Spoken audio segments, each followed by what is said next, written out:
Assalamualaikum warahmatullahi wabarakatuh. Waalaikumsalam warahmatullahi wabarakatuh. Selamat siang teman-teman. Selamat siang. Selamat siang, Pak. Mudah-mudahan kita selalu diberi kesehatan oleh Allah dalam keadaan apakah itu masa COVID, dan kita berharap masa ini segera berlalu. Dan saat ini kita memasuki masa yang baru dan tentunya semangat yang baru buat teman-teman UMKM. Hari ini kita akan membahas tema kedua. Tema yang pertama itu kemarin tentang pengembangan UMKM dari sisi pendamping atau dari sisi aktivis pendamping UMKM. Sekarang tema kedua podcast kali ini kita akan membahas kira-kira strategi atau adaptasi apa sih yang dilakukan oleh UMKM atau pelaku usaha mikro kecil menengah di Indonesia, khususnya teman-teman ini saat COVID, terus kemudian saat kondisi sekarang ini, masa transisi untuk masa yang lebih baik dan juga strategi pengembangan bisnis ke depannya. Itu tema hari ini. Saya kira kita bisa memulai diskusi, tapi sebelum diskusi mungkin kita akan memperkenalkan diri ya masing-masing ya. Sebelumnya saya akan memperkenalkan diri.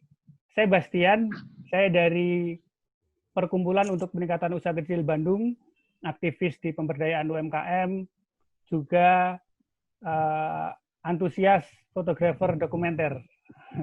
Wah, keren. Itu saya, mantap. Pengalaman saya juga akan perkenalkan yang di bawah ada Pak Suratman. Pak Suratman ini tim dari Pupuk dan juga pengusaha dari Cirebon, khususnya kerajinan atau mebel berbahan baku rotan. Jadi beliau selain eksportir rotan, beliau juga membantu mendampingi teman-teman UMKM rotan di Cirebon dan sekitarnya. Pengalaman beliau juga mendampingi teman-teman bukan hanya di industri rotan, tapi juga di hulu, seperti di Kalimantan Tengah, Sulawesi Tengah, dan juga Aceh. Nah, yang paling cantik di atas sebelum Bu Ramlah itu ada Mbak Anissa. Mbak Anissa ini salah satu wirausaha baru yang berada di Tegal dan bergerak di bidang craft, kerajinan, terutama batik dan craft berbahan kayu. Beliau juga mitra pupuk dan juga pendamping UMKM juga, selain berbisnis juga mendampingi UMKM, khususnya teman-teman disabilitas di Tegal. Nah, ini saya memperkenalkan teman-teman dari UMKM di Jawa.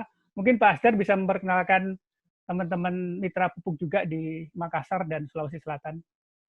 Baik, terima kasih Mas Bastian, teman-teman Pak Suratman, Mbak Anissa. Jadi saya dengan Mas Bastian itu udah berkomitmen bahwa walaupun kita masa pandemi, kita tetap harus berbuat, berkolaborasi untuk bagaimana kegiatan pengembangan UMKM di Indonesia itu tetap berjalan. Nah, salah satunya kita coba buat podcast ini secara kolaborasi. Nah, saya bingung juga mau ngajak siapa. Banyak sekali. Buka dulu, Bang. Ya, baik, Bu Ramla di ini dulu. Saya di Sulsel banyak juga teman-teman. Namun saya kali ini mengajak dua talenta di pengembangan UMKM. Salah satunya adalah ada Ibu Ramla. Ibu Ramla ini terkenal dengan Markisa Aurora. Jadi Markisa Aurora itu markisa yang pelopor untuk premium di Sulawesi Selatan. Saya selalu beli, Bu, produknya, Bu. Ya, alhamdulillah Pak, makasih. Sudah ada di mana-mana lah. Bahkan sudah nanti beliau akan cerita sendiri. Jadi Bu Ramla, kita udah sama-sama itu benar-benar mulai dari beliau berjuang di awal dan bersama-sama di Perkumpulan untuk Peningkatan Usaha Kecil di Project Rix itu. Alhamdulillah sekarang udah berkembang pesat. Yang kedua ada Irsyad Sapar. Beliau ini aktivis khususnya kopi. Dia dari komunitas Kopi Bawah Karaeng. Pengalaman beliau sudah mendampingi bahkan pegiat di Koperasi Akar Tani, kemudian Sentra Kopi Bantaing Banyorang, dan sekarang join di Trace Farm Indonesia. Jadi kami juga sebelumnya menyampaikan turut berbela-sungkawa kepada teman-teman kita di sekitaran pegunungan Bawah Karaeng, itu yang terkena dampak banjir dan banjir bandang kemarin lah. Yeah. Mudah-mudahan terutama komunitas kopi yang sangat terkena dengan dampak. Ya mungkin itu Mas, saya perkenalkan Mas Bastian. Oh, kalau saya Asdar Marsuki, saya ya tentunya sama dengan Mas Bastian. Kami dulu sama-sama kebetulan direktur di pengembangan perkumpulan untuk peningkatan usaha kecil. Samping itu saya juga menjadi konsultan independen, tergabung di Amen juga. Jadi kebetulan pakai bajunya nih, ASEAN Mentoring for Entrepreneurship. Kemudian aktivis di ICMI, Ikatan Cendekia Muslim Indonesia, di bidang wirausaha, ya, dan join ke beberapa teman-teman yang lain lah di Sulawesi Selatan dalam rangka pengembangan usaha. Dan ada usaha kecil juga di bidang rumput laut dan community agro. Ya mungkin itu Mas Bas. Ya. Silakan, Mas. Terima kasih Bang Asdar. Sekali lagi terima kasih atas waktunya Pak Suratman, Ibu Ramlah, Bang Irsa dan Mbak Anissa untuk diskusi lebih lanjut. Jadi kita ada 4 UMKM yang bergerak di bidang mebel, furniture, kemudian ada pangan olahan. Pangan olahan itu ada 2, Markisa dan juga kopi ya, agribisnis kopi. Kemudian satu lagi juga craft. Craft itu batik ya, handicraft dan juga kayu. Jadi kita mungkin akan bertanya dulu ke teman-teman pelaku, kira-kira selama masa COVID kemarin dan sekarang ini, kondisi saat ini, apa yang dilakukan oleh teman-teman? Kira-kira apakah terus melakukan produksi, fokus kepada penjualan saja, atau juga ada diversifikasi yang lain? Mungkin bisa dimulai Ibu Ramlah, kemudian Bang Irsad, kemudian Mbak Anissa, dan Pak Suratman. Mungkin bisa. Terima kasih. Assalamualaikum warahmatullahi wabarakatuh. Waalaikumsalam, Bu Ramlah. Selamat siang dan selamat siang, Pak. Ya. Selama pandemi ini, Pak ya, hanya karena kebetulan ini dekat Lebaran, dekat bulan puasa, kami masih tetap produksi walaupun tidak seperti tahun lalu, Pak. Hanya kami kebanyakan kami jualnya itu lewat online aja, Pak. Oke. Jadi tetap kami tetap berjalan, alhamdulillah tetap berjalan walaupun tidak selancar yang kemarin, tahun-tahun kemarin. Tapi di pusat oleh-oleh berkurang ya? Di pusat oleh-oleh ya kami stok dulu pertama, cuma sekali aja kita stok untuk Lebaran itu aja, Pak. Kalau saya kan memang kebanyakan jualannya jual online, jadi itu saja yang saya jalankan terus. Bu Ramlah, kalau jualan online, ya, jualan online itu apakah ada bedanya dengan saat tidak pandemik? Misalnya Markisa ini bisa membantu meningkatkan daya tahan tubuh. Jadi promosinya itu beda nggak dengan yang sebelumnya? Ya beda, Pak, beda sekali. Ya, bisa diceritakan. Ini juga karena kebetulan ini juga lagi corona atau pandemi, Pak ya. Jadi memang produksi saya kan juga memang cocok untuk pertahanan tubuh. Jadi saya promosinya juga beda juga sesuai dengan keadaan sekarang ini. Terus memang kan produk saya kan memang vitaminnya kan tinggi, Pak. Vitamin C-nya tinggi. Itu cocok sekali untuk pertahanan tubuh. Iya. Ya, vitamin C dan passiflora. Jadi salah satu buah yang mengandung passiflora itu buah Markisa, Mas Bas. Ini kemarin luar biasa kampanyenya Ibu Ramlah beserta timnya itu bahwa dengan mengkonsumsi sirup Markisa, apalagi ini premium ya, dia premium, jadi dia tidak menggunakan bahan kimia yang bisa membuat gatal tenggorokan itu. Jadi bahan-bahannya juga alami, tanpa menggunakan perisa. Jadi memang stop lah. Makanya kemarin bisa jadi pilihan. Untuk apalagi untuk ini Pak, itu kan dia pakai bisa buat air hangat juga tuh kan bisa Pak. Jadi lebih bagus lagi kalau orang flu atau bagaimana yang gejala corona itu kan juga bisa Pak minum itu. Bisa itu cocok. Artinya produksi juga mengikuti permintaan pasar tadi ya? Iya betul Pak. Ya, tapi berkurang Bu ya? Tetap berkurang Pak. Iya, oke. Memang ada upaya tadi ya di marketing online dengan cara baru atau pendekatan baru, misalnya untuk ketahanan tubuh. Jadi memang cocok dengan konsumsi untuk ketahanan tubuh. Iya betul Pak. Iya, mungkin saya bisa ke Bang Irsad. Kira-kira yang dilakukan oleh teman-teman dari komunitas kopi area Bawah Karang ya, Panteng, Jeneponto, Bulukumba di saat kemarin pandemik dan juga kondisi sekarang seperti apa? Oh iya, terima kasih sebelumnya Bang Bastian. Jadi memang sebelumnya saya sebenarnya biasanya kalau memulai diskusi seperti ini memberikan ini saja dulu.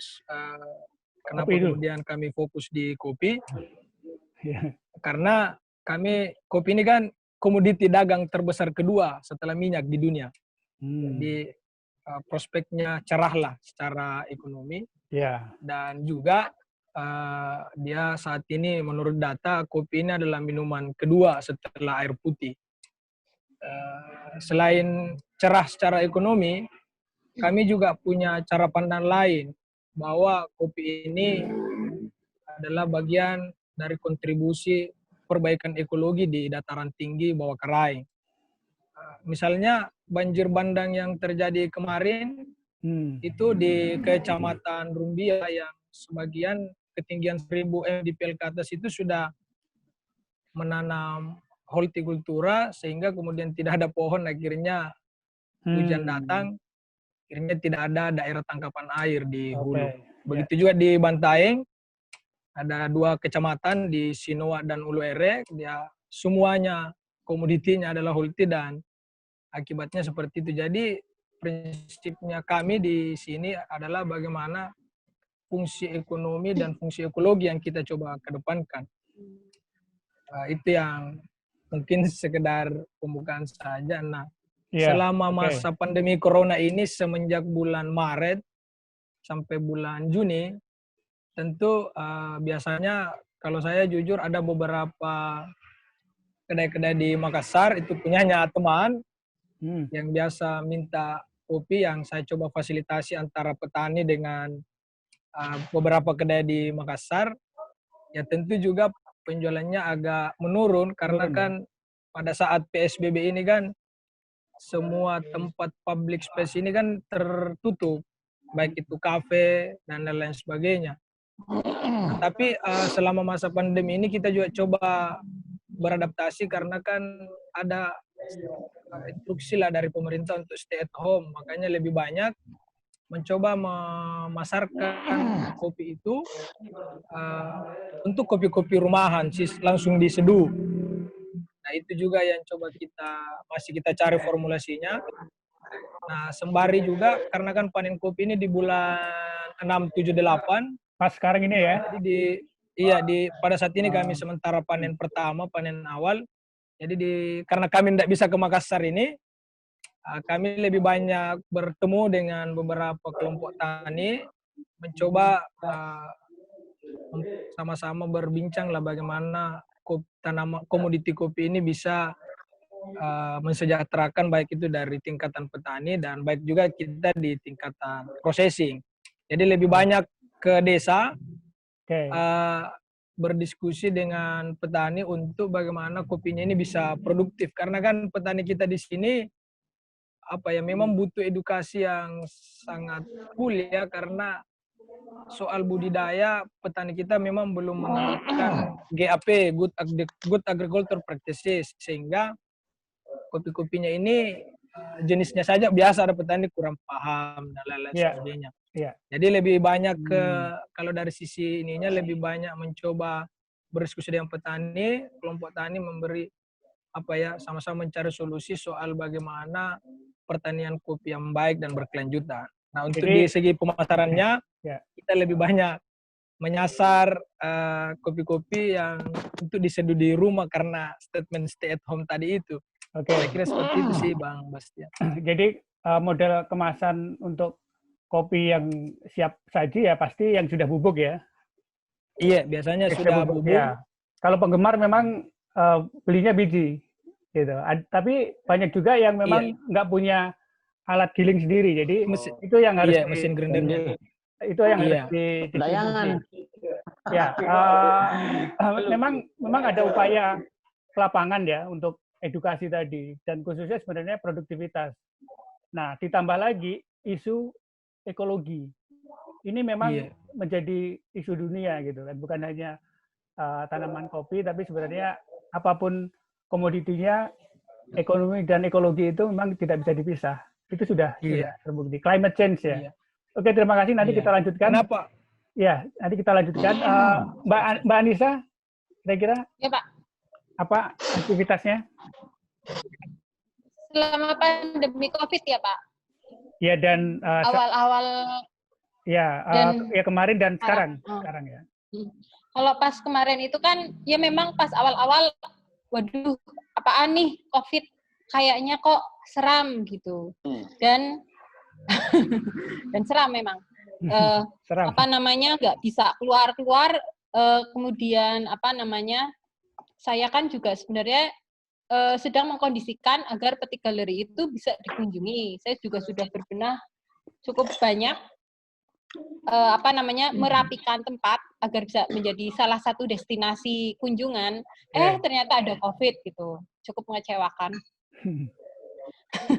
Nah, cuman ya istilahnya kalau bisa dibilang waktu itu saya situasinya agak kepepet gitu. Waduh, gimana lagi nih? Nah, cuman kan ini saya kan harus berjuang nih. Nggak bisa istilahnya nyerah gitu kan, nggak bisa. Nah, kemudian yang namanya untuk batik dan kayu. Kalau untuk batik sendiri itu kan saya pasti sebelumnya saya sudah ada rencana. Oh, ini setelah misal saya bikin ini yang di belakang ini kan ada batik warna-warni. Nah, ini memang misal untuk saya sendiri untuk tahapannya itu bikin batik warna-warni, nanti bikin batik soga, nanti bikin batik yang istilahnya lebih ke klasik tapi yang lebih ke pesisir. Ini kan istilahnya kayak pemunculan produk-produk baru, ada semacam itu. Cuman karena COVID ini saya lebih kalau dulu itu kan lebih kayaknya fokusnya itu ke kunjungan wisata, tapi karena unsur COVID ini kan saya nggak bisa berharap di situ karena kumpulan orang kan nggak bisa. Jadi saya strateginya itu produksi batik itu malah dimajukan. Jadwal produksi batik malah dimajukan, desain batik malah dikencengin. Untuk promosi juga saya kencengin via medsos.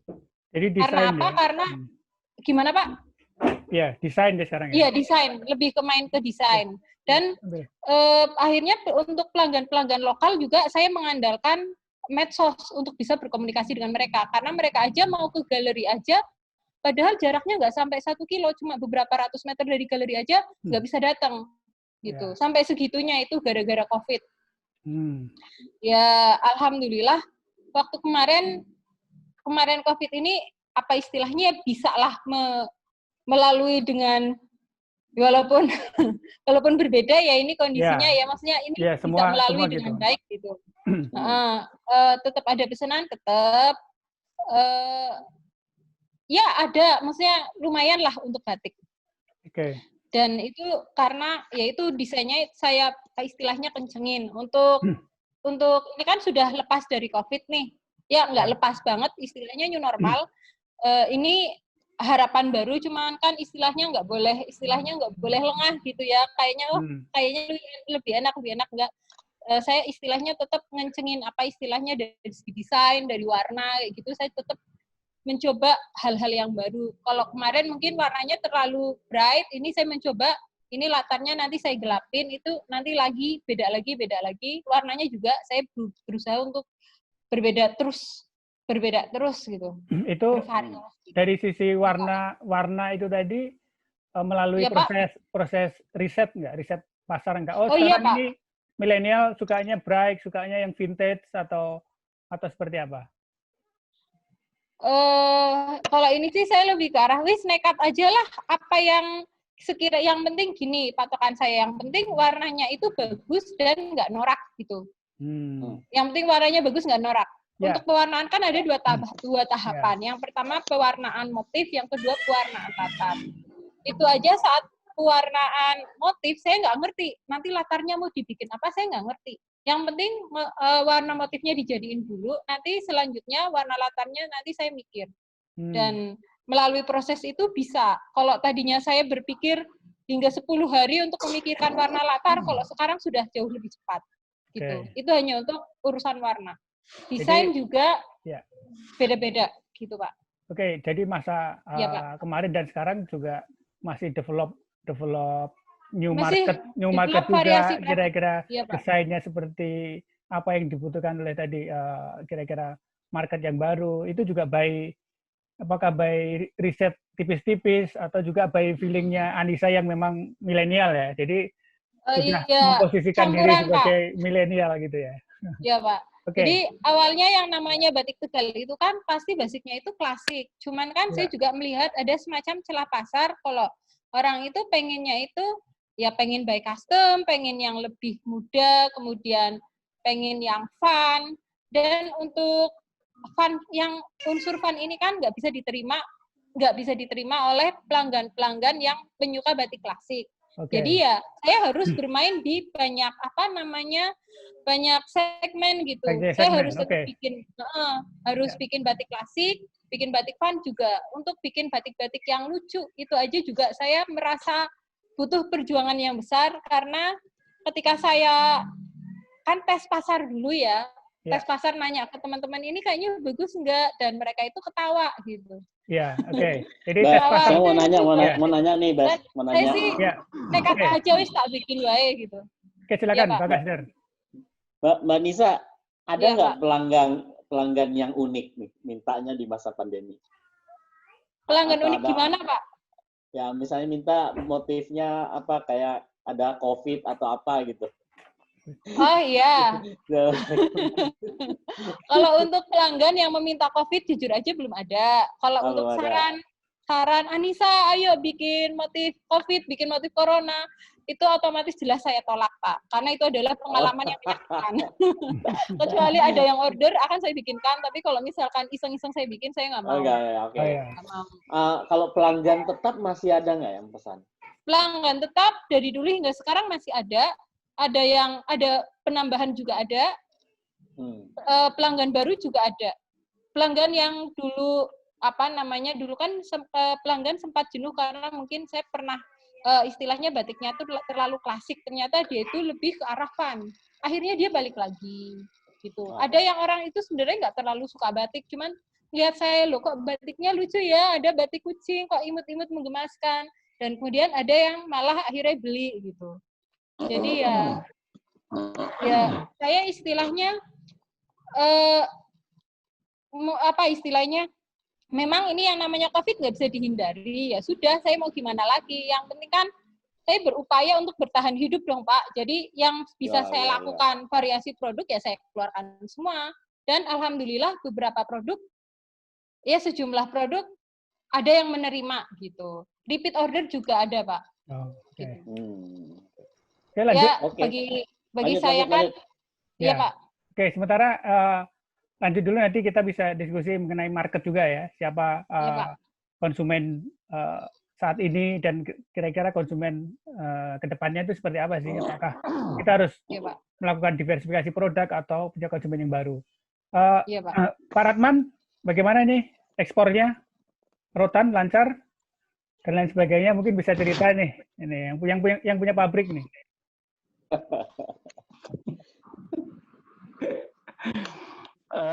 Saya tuh mulai Januari. Bahkan saya tuh nggak pernah mengenal namanya corona karena memang saya jarang nonton TV. Mantap.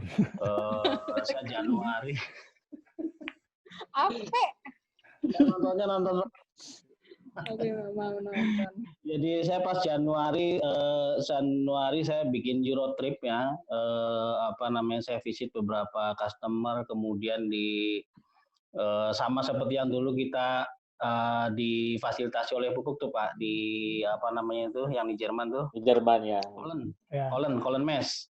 Ya. Nah, saya juga sempat ketemu dengan beberapa desainer. Memang pada saat pertengahan Januari tidak terasa, tidak pernah digarap mengenai bahwa ada ancaman virus nggak pernah ada. Bahkan memang pada saat itu rame dan saya optimis pasarnya itu bagus gitu ya. Nah, setelah pulang dari sana itu di sekitar akhir Januari baru mulai ribut tuh mengenai COVID tuh. Dan memang pada akhirnya sedikitnya punya dampak ya. Tapi khusus untuk saya sendiri, beberapa customernya yang beli ke saya itu kan dia basicnya sudah online Pak. Jadi saya hanya bisa tahu, ada juga saya yang sudah punya toko, dia kurang kuat di online-nya, memang ada sedikit pelambatan dalam bentuk pending, seharusnya dia kirim, dia pending dia. Tapi khusus yang basicnya marketnya itu dia online, dia nggak ada masalah. Bahkan di tengah isu yang lain bahwa order itu di pending, kita tetap bisa kirim. Dan nggak pernah ada masalah itu untuk yang basicnya sudah online sih. Yang masalah memang yang customernya itu dia basicnya itu offline. Karena mau nggak mau di negara tujuan sana kan ditutup itu Pak. Yeah. Sementara online-nya belum kuat. Online itu retailer ya? Retailer ya Pak Ratman? Iya, retailer. Okay. Saya bekerja dengan retailer, juga dengan importir, distribusi juga ada. Tapi hampir semua lini saya coba masuk sih Pak untuk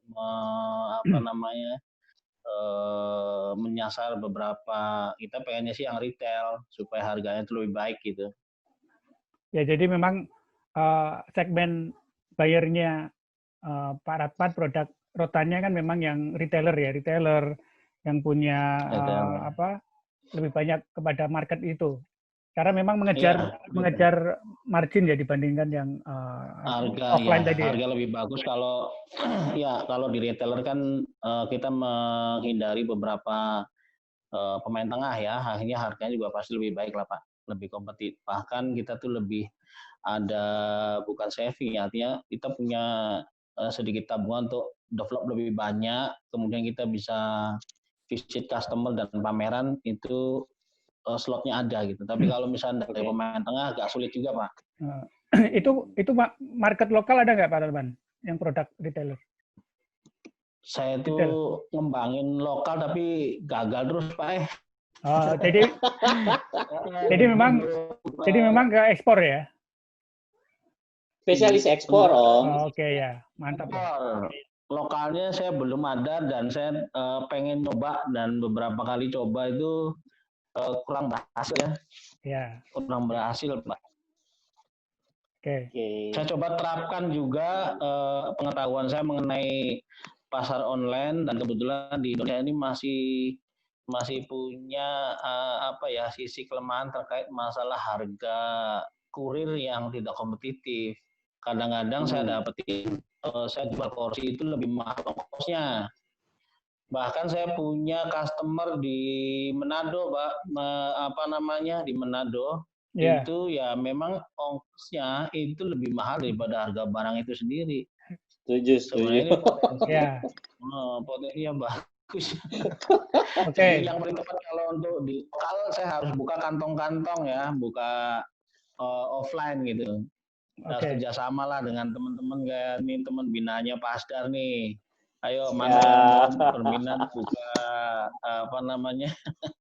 toko furnitur itu mungkin bisa terjadi. Kalau sampai hari ini untuk develop pasar lokal online masih berat. Jadi saya masih ekspor aja dulu. Mungkin sedikit saya tambahin. Barangkali mungkin tahun depan Indonesia bisa lebih baik infrastrukturnya, sehingga biaya pengiriman itu jadi lebih murah gitu. Iya. Oke, Pak Mas, mungkin saya tambahin sedikit. Permasalahan ini sebenarnya udah terjadi bertahun-tahun dan kayaknya terbiarkan. Misalnya mengirim barang dari barat ke timur itu mahal banget. Jadi logistik cost itu sesuatu gitu. Misalnya contoh aja dari Sulawesi, dari Makassar, itu kalau kirim ke Cina sampai ke Korea, itu mungkin kenanya sekitar Rp500 per kilo lah. Tapi kalau kirim ke timur, Maluku, Papua, gitu, betul. itu 2.000-an, 2.000-an rupiah per kilo gitu. Nah ini juga misalnya kayak kita kirim ke Jawa, misalnya dari Makassar ke Jawa dalam bentuk barang ini, ya bahan baku misalnya kan di Jawa diproses, itu mahal tapi masih terjangkau. Tapi Jawa masuk ke Sulsel, Mas Fatman, itu mahal 2 kali lipat gitu. Padahal mestinya kan tripnya sama, ya kan, kapal yang sama atau kontainer yang sama. Nah ini kan tidak pernah terpikirkan.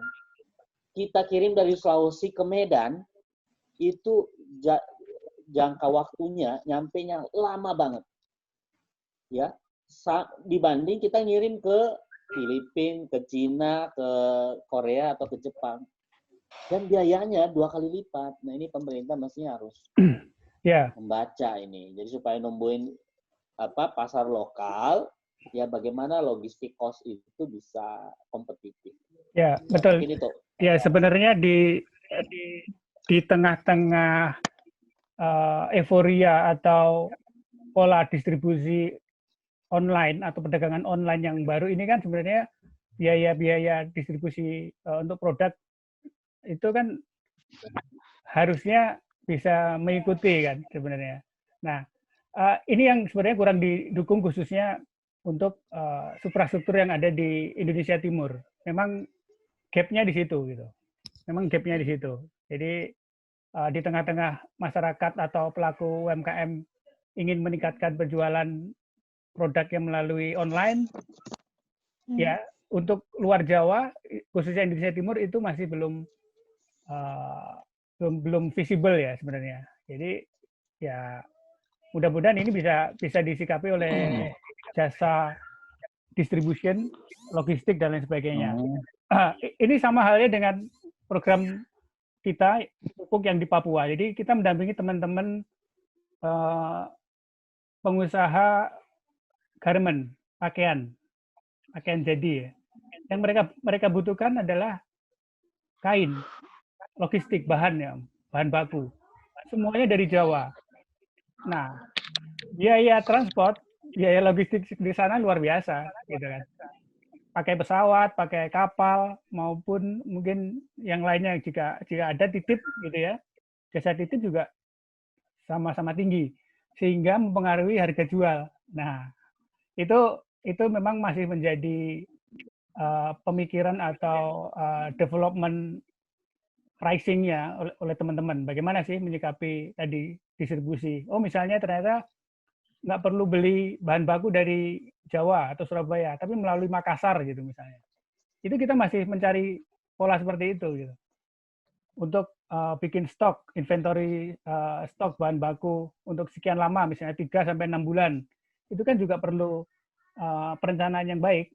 Karena belum tentu misalnya kita beli stok untuk 6 bulan, buyer atau konsumen butuh misalnya warna kain atau jenis kain yang seperti ini. Itu tantangan teman-teman gitu.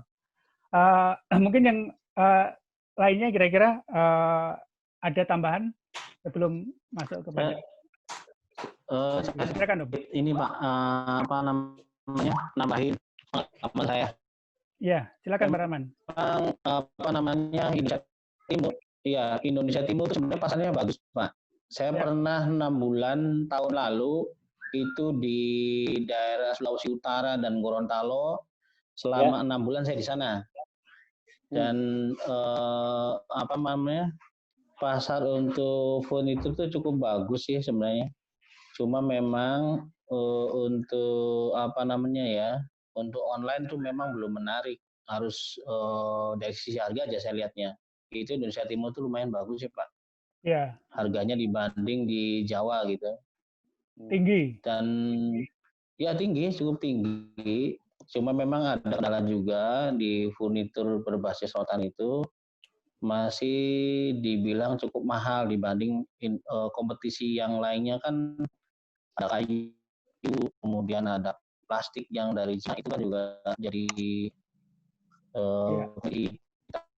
di furnitur yang berbahan baku rotan. Tapi paling nggak dari yang sudah terjual itu lumayan bagus sih. Kayak misalkan saya lihat tuh yang buat di motor Mio itu di sini kan di sana bisa sampai hampir saya lihat harganya itu bisa 5 kalinya. Bisa untuk 5 kalinya harga di Cirebon. Kursi. Untuk apanya Om? Kursi kecil anak. Kursi anak. Yang di motor Mio tuh. Ya. Di Manado itu harganya bisa 5 kalinya di harga Cirebon. Ya memang harus sepertinya kerjasama dengan istilahnya apa ya, pedagang atau distribution unit di sana gitu. Tadi saya mau nanya ke Ibu Ramlah, Bu, kalau penjualan online-nya itu di wilayah mana aja, sampai ke area mana saja, di Sulawesi Selatan kah atau sampai ke wilayah Sulawesi, Jawa dan lain sebagainya? Oh iya, alhamdulillah Pak, kalau jualan online-nya itu bisa sampai keluar Sulawesi, ke Jawa, Kalimantan. Itu biasanya melalui Google itu kan ada Pak. Dan kalau ini biasanya itu sebelum pandemi itu kan orang-orang hotel itu sering ambil melalui Google, pesan melalui Google, Grab, Gojek. Itu semua mereka pesan melalui itu.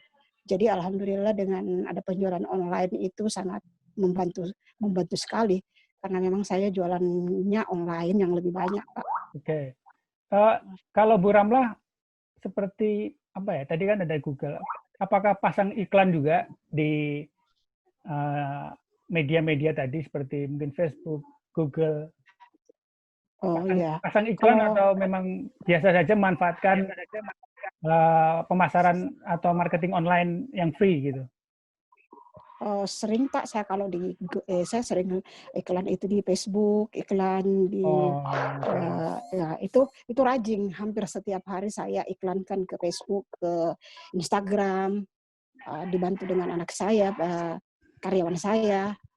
Jadi alhamdulillah, hanya karena pandemik ini hotel-hotel tidak ada yang buka, jadi ya agak kurang lah Pak. Biasanya juga kan kalau sudah Lebaran begini kan banyak pesanan saya itu yang yang lagi mudik itu Pak.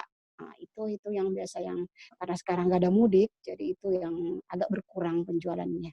Tapi tetap alhamdulillah tetap berjalan. Iya, sejauh ini alhamdulillah ya Bu ya. Tapi tadi yang menarik yang dilakukan oleh Bu Ramlah, melakukan pemasaran online tadi. Jadi beliau membayar untuk iklan mungkin di Google, di Facebook, Instagram. Jadi ini segmented.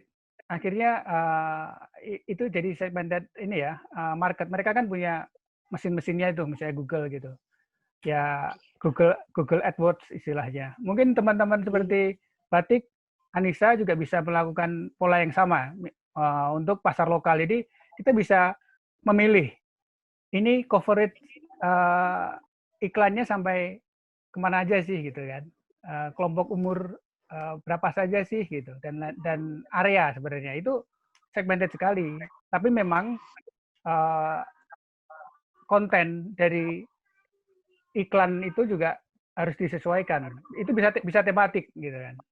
Misalnya untuk kalangan milenial, untuk produk ketahanan tubuh, untuk kopi yang bisa instan atau bisa dikonsumsi langsung, tapi bukan kopi apa namanya, bukan kopi seperti kopi-kopi yang lain seperti itu. Jadi saya kira cukup menarik tadi pola pemasarannya, marketingnya, Om ya.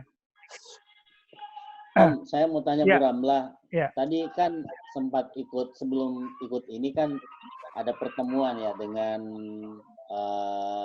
Garuda Indonesia ya. Iya, itu betul, membahas kan masalah sekarang itu online shop itu kan masalah logistik, pengiriman. Itu sempat nggak dibahas ada program dari Garuda Indonesia untuk memberi layanan terbaik, artinya mungkin murah untuk UMKM. Ada nggak ya, Bu? Oh, yang tadi itu Pak, yang memang itu Pak yang dibahas. Masalah kerjasama dengan UKM, bagaimana pengiriman agak murah begitu, Pak. Dapat diskon gitu atau dapat fasilitas dapat diskon khusus? Iya betul Pak, dapat diskon dari Garuda kan mereka kerjasama dengan Deklarasda. Jadi kami UKM diundang untuk bisa mau mengirim itu lewat Garuda bisa. Ya karena kan begini Om, sempat kan waktu pandemi itu biaya pengiriman naik 2 kali lipat. Betul, kargo. Kasian ya, jadi aduh, betul. Kacau, jadi makanya Pak Sedar, yap, silakan. Saya rasa di daerah Sulawesi itu kan banyak produk yang sebenarnya menarik buat saya gitu. Apalagi saya beberapa ketemu dengan customer yang tidak hanya bermain di furnitur ya, itu banyak sekali. Saya lihat di situ kan ada ikan kayu ya di daerah Sulawesi Utara itu kan ekspor. Cuma banyak kendala ikan tuna Sulawesi Utara. Ikan kayu Om, bukan kayu biasa. Ikan kayu itu ikan cakalang. Itu tuh ekspor semua itu tuh. Oh gitu. Iya. Ekspor semua itu. Bukan hanya tuna ya? Bukan tuna dia Pak. Dia jenisnya cakalang. Jadi tuna Ibu Romlah itu kan ini ya. Ibu Romlah itu apa tadi namanya? Markisa. Di minuman Markisa, ya, minuman. Iya, minum betul. Iya, minuman. Sirup Markisa. Iya, sirup Markisa. Setahu saya sirup Markisa itu ada di Medan. Ternyata Sulawesi juga punya ya. Karena kalau di Sulawesi itu malah yang paling bagus Pak daripada di Medan. Di Medan top tuh. Beda Pak rasanya walaupun jenisnya sama. Om Ratman itu gini, Markisa Medan itu jatuh gara-gara waktu meletus gunung Sinabung. Jadi saya sempat ke sana. Sinabung iya. Besar. Jadi Markisa Medan itu memang orientasinya ekspor Malaysia, Jepang. Tapi sejak Gunung Sinabung meletus Om, habis gitu ya. Jadi kesempatan tuh buat teman-teman di Sulawesi diambil karena berarti kan pasar Singapura dan Malaysia itu dia kayaknya nggak ada deh markisanya. Bisa jadi dapat dari India atau bisa jadi. Karena gimana caranya dari Sulawesi bisa masuk pasar Singapura harga kompetitif. Jadi Bu Ramlah, Bu Ramlah, Pak Suratman ini dia juga termasuk pelatih ekspor untuk UMKM.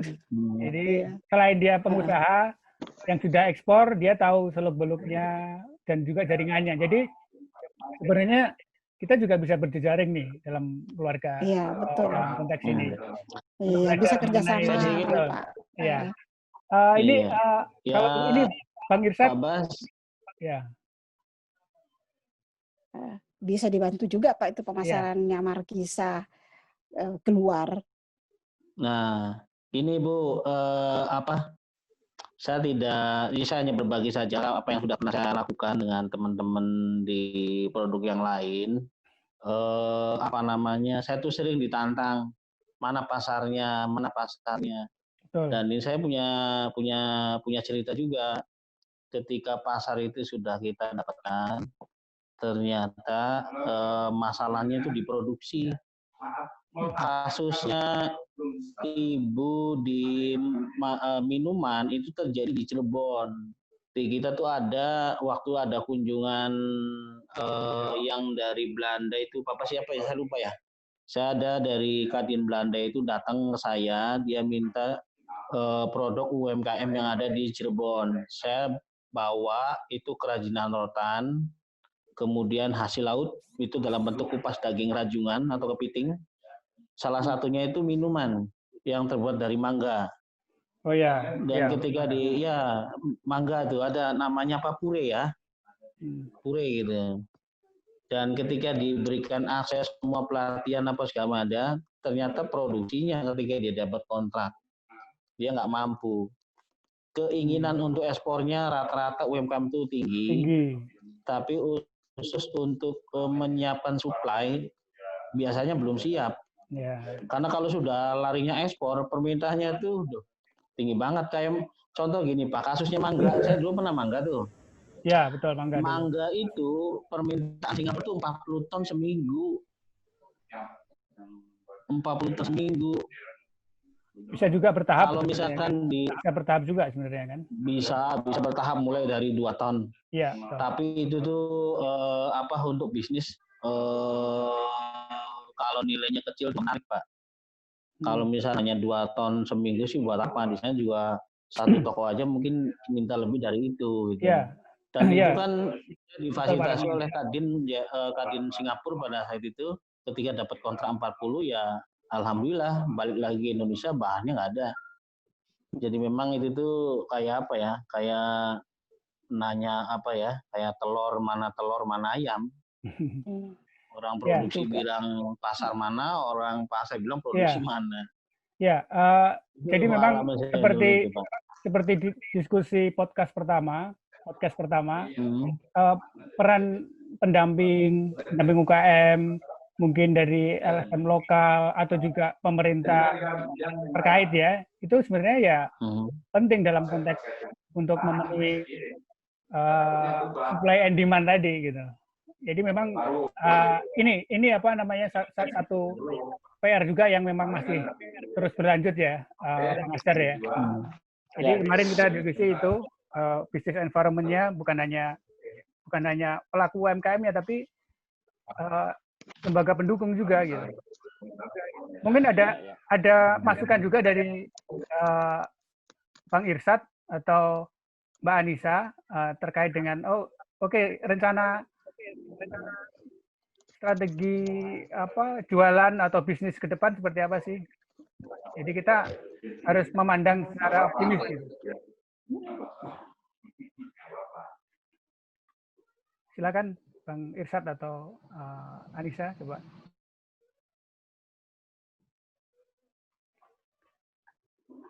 Halo Irsyad mungkin bisa jelaskan. Siap. Oh iya, kalau dari pasca pandemi ini menuju new normal ya, mau tidak mau kita harus coba memetakan kembali mungkin lebih cocoknya produk-produk yang lebih pas lah di customer. Cuma memang peran stakeholder, pemerintah dan lain-lain sebagainya itu memang perlu memetakan produk-produk dan fasilitasi UKM-UKM baik itu legalitas kelembagaan dan legalitas produknya. Nah itu yang sebenarnya juga masih kurang lah menurut saya, sehingga kita juga agak sulit mencoba memasarkan produk kita apabila kita sudah ditanya soal kelembagaan, soal legalitas produk. Nah, memang strategi-strategi ke depan banyak melibatkan pemangku kebijakan lah.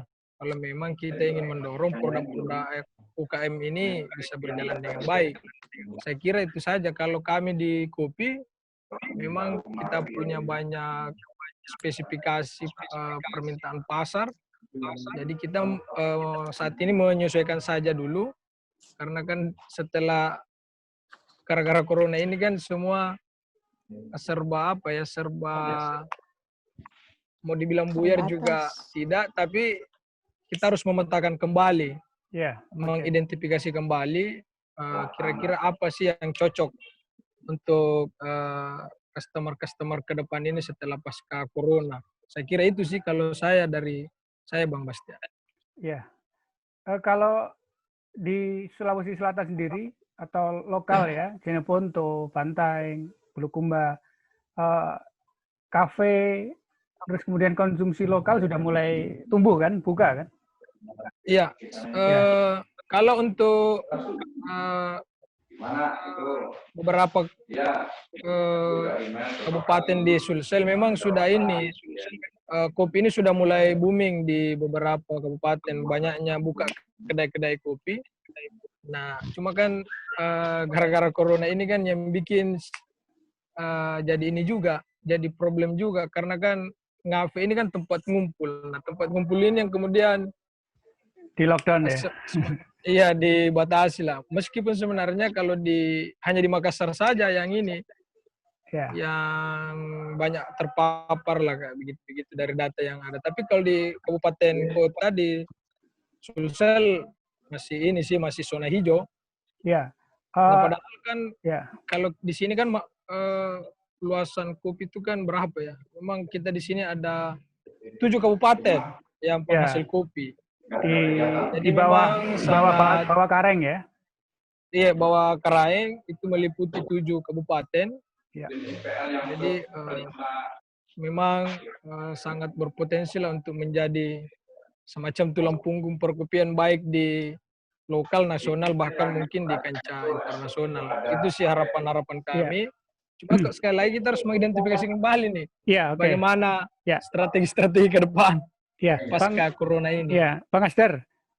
Kalau aktivitas ekspor teman-teman komunitas kopi yang dengan teman-teman Japensa kemarin, koperasi itu bagaimana?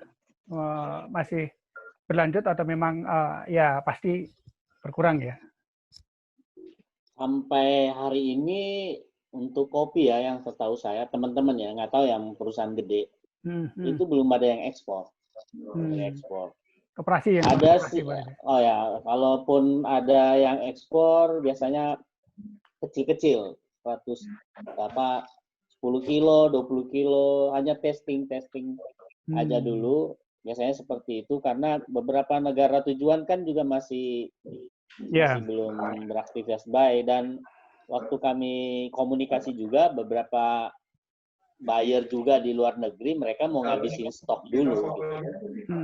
Karena kan stok yang lama kan masih harga mahal nih. Sekarang harga kopi kan jatuh tuh, hampir setengahnya gitu. Iya, sekarang kan berbarengan dengan musim panen ya? Musim panen. Iya, musim panen.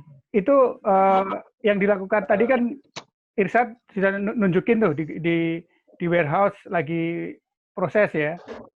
Iya. Ya itu untuk menyiapkan masa tadi ya, untuk next-nya ya. Sebenarnya kan yang dia ceritakan De Irsyad itu, dia lagi mencari kembali, menemukan pasar-pasarnya yang tadinya menghilangkan, dan lagi penyelesaian, baik itu kualitas, tata cara transaksi lagi. 16.000 target. Tidak mudah untuk kembali kerjasama lagi, dan itu dia 16.000 sama cuma 8.000. Mulai berkomunikasi bisnis walaupun lewat yang belum sosial media gitu. Nah, kemarin aja kan ada buyer dari Belanda itu sampai hari ini dia belum berani untuk membeli karena masih menunggu keputusan apakah sudah bisa pengiriman masuk ke Eropa atau belum. Itu terakhir kami bicara di sosial lewat WA gitu kan. Jadi memang betul. Jadi mestinya pemerintah hadir untuk menjadi fasilitator, intermediasi, karena kan ini transaksi itu nggak mudah kan. Ada bahkan beberapa kafe atau warkop itu berhenti total yang di Makassar. Ada juga yang dia jual ke pemilik lain baru. Jadi yang itu yang sebenarnya dimaksud Irsyad, bahwa nggak mudah memasukkan lagi kopi ke sini karena mungkin pemiliknya beda atau dia turunkan misalnya kapasitasnya kan. Contoh kecil di Makassar boleh ngopi tapi jaraknya diatur, satu meja cuma bisa untuk 2 orang, ya kan? Dan biasanya rame di sore atau malam, pagi enggak. Dulu kan kayak kantor kan, pagi-pagi udah penuh sampai malam gitu kan, 3 shift gitu. Sekarang enggak gitu, hanya banyakkan sore sampai malam. Itu pun jaraknya jauh-jauhan. Jadi pesanan kopinya juga enggak banyak. Oke, kalau ini Mbak Anissa? Ya, Pak. Rencana atau strategi adaptasi ke depan seperti apa terkait industri kreatif batik? Sebentar, Pak, saya sambung dengan HP. Nah, untuk strategi ke depan itu, Pak, istilahnya jadwal-jadwal yang harusnya itu misal masih 1 bulan atau 2 bulan lagi, akhirnya saya majukan, gitu, Pak. Kalau untuk saya kayak gitu, dan kemudian apa istilahnya ya, dia lebih untuk produksi berusaha lebih efektif gitu, Pak. Jangan ada pemborosan seperti itu. Kalau untuk saya, pokoknya yang kira-kira bisa dilakukan, lakukan, bergerak terus aja gitu, Pak. Ya. Kedengeran, Pak? Ya, oke. Inovasi dari sisi pemasaran atau marketing, apa yang dilakukan oleh teman-teman Petik Galeri? Kalau untuk inovasi pemasaran, saya masih mengandalkan soft selling. Jadi saya nggak, untuk yang berjualan itu kan ada akun jualan sendiri namanya Apsara. Tapi untuk akun Facebook saya sendiri itu sebenarnya soft sellingnya saya. Jadi saya bersosialisasi di media sosial, juga mempromosikan prestasi dan produk-produk Petik Galeri, Pak. Begitu. Oke. Kalau untuk yang saya lakukan sekarang, kemudian untuk menambal pemasukan yang harusnya ada, kemudian kan untuk mengganti pemasukan yang hilang, itu saya istilahnya sedang berusaha mencari pemasukan lain, misalkan kayak semacam ikutan tender, semacam itu, Pak. Tapi yang ikutan tender bukan saya, cuman saya ngikut kawan, saya nge-sub aja gitu. Saya berusaha seperti itu. Kalau untuk ini rencana strategi kunjungan wisata ke galeri petik, terus kemudian integrasi dengan paket yang lainnya seperti apa? Kalau dulu itu kan ada wisata batik ya, Pak ya. Cuman karena COVID akhirnya yang tadinya mau di Vulkan itu satu kecamatan gitu kan akhirnya nggak jadi. Nah, ini saya berharap di new normal ini saya bisa melakukan kegiatan itu lagi, cuman mungkin saya harus mempelajari lagi protokol COVID-nya, Pak. Karena kan di situ satu ruangan dibatasi, harus ada beberapa penyesuaian, itu yang masih saya pelajari, Pak. Oke. Gitu. Ya. Mungkin jadi semua juga menambahkan satu aspek protokol terhadap kesehatan sebenarnya, kebersihan dan kesehatan itu. Oke. Bila ada tamu yang datang, tentu saja saya perbolehkan. Cuman kan saya selalu ngasih pengertian, tolong duduknya jangan deket-deketan. Untuk saat ini tolong jangan salaman dulu. Seperti itu, Pak. Itu yang bisa saya lakukan. Ya, oke. Terima kasih. Mungkin Pak Asdar bisa menambahkan sebelum next. Sebelum next pertanyaan ininya ya. Mbak Nisa, gini, saya kemarin 3 hari yang lalu diundang satu orang pemilik sebuah galeri. Ya. Namanya Makassar Night di Makassar. Saya sempat datang ke rumahnya karena sama. Jadi ketika Saman ini kan ya nggak ada jualan baju dan sebagainya yang bisa terjual. Kemarin aja waktu Lebaran hampir sedikit gitu.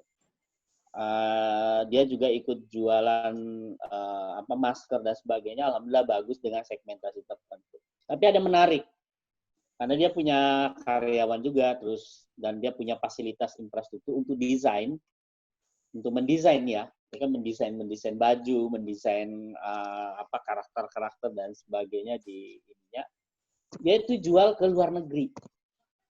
Jadi dia masuk ke komunitas Jadi di sana itu untuk membuat pernak-pernik, apalagi namanya untuk gelas, misalnya yang ada logo macam-macam, itu lagi tren di luar. Mobil, stiker dan sebagainya. Nah, dia memberikan jasa desain. Nah, dia terkenalnya di pasar internasional itu adalah desain tentang hewan. Jadi dia dikasih sketsa, dia yang gambar ulang dengan menggunakan komputer yang sama, karyawan yang sama mendesain, dan dia jual. Itu per paket. Nah, yang belum ada menawarkan ke luar negeri, setelah saya tanya-tanya dia, apa ya? Yang orang luar negeri kan cari yang baru kan, tapi nanti copyright-nya juga dia harus pegang gitu. Jadi kita bisa jual antara, kalau nggak salah kemarin, per desain itu antara 200 sampai 400 US dollar. Itu per desain. Bagus sekali prospek. Itu untuk bertahan hidup. Nah, mungkin Mbak Nisa juga bisa memperkenalkan desain-desain yang berbasis batik, misalnya untuk bisa masuk di komunitas-komunitas motor di luar negeri atau komunitas-komunitas kalangan-kalangan kayak ibu-ibu selebritinya misalnya di sana, itu ternyata ada komunitasnya. Ya dia kemarin waktu diskusi itu, saya nggak videoin gitu kan, itu luar biasa gitu. Ternyata ada komunitas-komunitas luar juga masih tetap bisa dapat, walaupun dengan jasa desain. Karena kan Manisa punya insting, punya kemampuan untuk berimajinasi, untuk membuat ini kan mungkin nggak laku fisik bajunya atau misalnya kebayanya atau apanya, tapi desain karya-karya desainnya bisa dijual. Jadi kayak gampang lagi nih kayak gini, pitch art itu membeli, terus dia bagikan gratis kan, free, tapi kan hak copyright-nya ada di dia. Nah kalau ini enggak, ini berbasis komunitas, dan orang kalau mau ambil, karena harus kapasitasnya kan kecil kan kalau di internet. Itu yang kapasitas besarnya supaya bisa dipasang di spanduk atau dicetak di mana, itu dia bisa berikan tapi bayar. Nah itu menurut saya itu unik. Jadi yang tadi seperti Om Asdar sebenarnya kan sama juga seperti platform jualan foto, jualan vektor, jualan ilustrasi ini ada desain. Nah itu banyak platform yang semua bentuknya adalah digital. Betul. Itu ada yang istilahnya mikro atau makro stock. Jadi platformnya itu. Jadi sebenarnya dari sisi jasa desain kita atau produk desain kita bisa jual kemana-mana. Nah, selain jualan fisiknya, saya kira itu poin bagus untuk menambah revenue stream dari masing-masing UKM. Terus kemudian tadi saya juga kepikir mungkin ke Bu Ramlah ya. Bu, kalau Bu Ramlah kan kompetensinya di minuman olahan ya, salah satunya berbasis Markisa. Kalau di Bandung ya, di jaringan kita juga itu ada satu produk yang memang cukup laku saat ini dan mungkin juga ke depannya untuk daya tahan, kesehatan, itu lemon, Bu. Sebenarnya kan tidak beda jauh ya antara lemon, Markisa itu kan masih sejenis jeruk. Nah, lemon ini bisa dijual atau dibuatnya dua bentuk. Satu yang memang raw-nya, mentahnya, jadi seperti sirup Markisa ditambahin air hangat, ya kan, sehingga jadi banyak. Atau produk yang memang lemon yang sudah jadi siap minum. Jadi apakah 10.000, 15.000 per botol, itu cukup laku. Jadi masyarakat atau konsumen belinya instan. Artinya Bu Ramlah bisa mendevelop tadi, apakah itu dari Markisanya atau juga minuman lain ya, bisa saja seperti itu. Ya, saya tidak tahu market di sana, tapi bisa saja inovasi ini dilakukan oleh teman-teman. Ya mudah-mudahan Bu, gitu kan. Mudah-mudahan rezeki gitu, iya. Iya, kalau Markisa sih Pak, kalau saya tuh sudah lama Pak kalau bikinnya Markisa itu di gelas langsung minum, jadi itu yang banyak ini dipakai Pak. Kalau sekarang ini itu banyak penggemarnya itu yang suka. Iya, apalagi Lebaran ini kemarin pesanan Markisa yang langsung minum itu yang gelas itu banyak Pak, banyak sekali. Alhamdulillah. kemarin seperti yang disampaikan oleh Pak Budi ya, Bang Asdar, itu minuman herbal salah satunya jahe merah. Wah itu luar biasa Bu, sangat laku di Makassar. Iya betul, betul Pak. Ya, jadi memang inovasinya hanya kalau ya, kalau saya sih masih karena masih fokus dengan Markisa, masih banyak yang bisa saya kembangkan dari Markisa. Jadi saya fokus dulu dengan itu, Pak. Mungkin ke depannya lagi ya bisa cari yang lain lagi. Ya, bisa betul, Bu. Apalagi kalau Markisa saya kan itu memang sekarang kan Markisa saya kan sudah pakai rumput laut juga, Pak. Yang memang satu-satunya di Makassar yang pakai dikombinasikan dengan rumput laut. Gizi dari vitamin C-nya juga itu kan bagus untuk kesehatan. Ya, Pak Asdar, Pak Supratman, mic-nya. Itu kemarin yang diajarin juga sama Pak Asdar. Iya, memang Bu Ramla itu kan sebenarnya punya kendala yang sampai sekarang juga belum terpecahkan karena kan itu berbicara musiman ya, bahan bakunya itu. Bahan bakunya itu memang fluktuatif. Jadi saya setuju. Dulu kita pernah ada buyer dari Filipina berbasis ekspor, memang langsung harus jumlah banyak. Jadi waktu itu minta kalau nggak salah itu 40.000. Sama ya Pak Asdar kendalanya. 4.800 karton. 4.800 karton. 4.800 karton. Satu karton itu sekitar 24 yang kecil. Nah itu ya tentu Bu Ramla kewalahan lah hal itu. Artinya memang tidak mudah pasar ekspor. Kecuali untuk dalam bentuk jumlah sedikit-sedikit beliau udah kadang ada mengirim ke Tawau ya, ke Malaysia. Mungkin memang baru Maratma nanti mungkin pelan-pelan kuncinya di Bu Ramla harus berkolaborasi atau berjejaring dengan produsen Markisa yang lain, penyamaan kualitas, baru bisa ditawarkan secara langsung, misalnya mungkin melalui Ban Ratman yang punya akses channel ke Eropa, misalnya. Itu bisa saja. Ya. Kalau misalnya nanti yang misalnya butuh untuk mitra di Sulawesi, insya Allah deh siap nanti diskusi di luar podcast ini untuk masalah pemasaran kerajinan itu. Karena memang juga Ji sekarang kalau masuk ke rumah orang semua berbasis plastik semua. Ya, kayak nggak ada seninya gitu kan. Jadi mungkin perlu sentuhan seni kerajinan dari sebenarnya gini Pak Asdar, kalau memang biasanya kita tuh kalau untuk ekspor bicaranya itu kapasitas. Tapi sebenarnya untuk pasar lokal juga punya potensi. Tapi harus disikapi mengenai model pembayaran. Maka yang paling bagus itu sebenarnya pasarnya retail. Jadi kita nggak usah jadi distributor yang bayarannya nanti kayak misalkan di supermarket kan lama tuh pembayaran. Nah itu sebenarnya bukan pasar yang baik itu tuh. Ya. Hah? Iya. Ya pasar yang bagus itu lebih baik perkuat di online-nya karena bahkan mereka itu kan menitipkan uang dulu sebelum kirim. Betul. Itu tuh. Saya lihat Indonesia itu sebenarnya lebih menjanjikan Pak Asdar. Pasarnya tuh jumlah manusianya udah 300 juta. Siapa 300 juta, setengahnya aja orang minum Markisa. Udah kewalahan, jangan mikirin ekspor dah. Untuk lokalnya juga udah kewalahan itu tuh. Cuma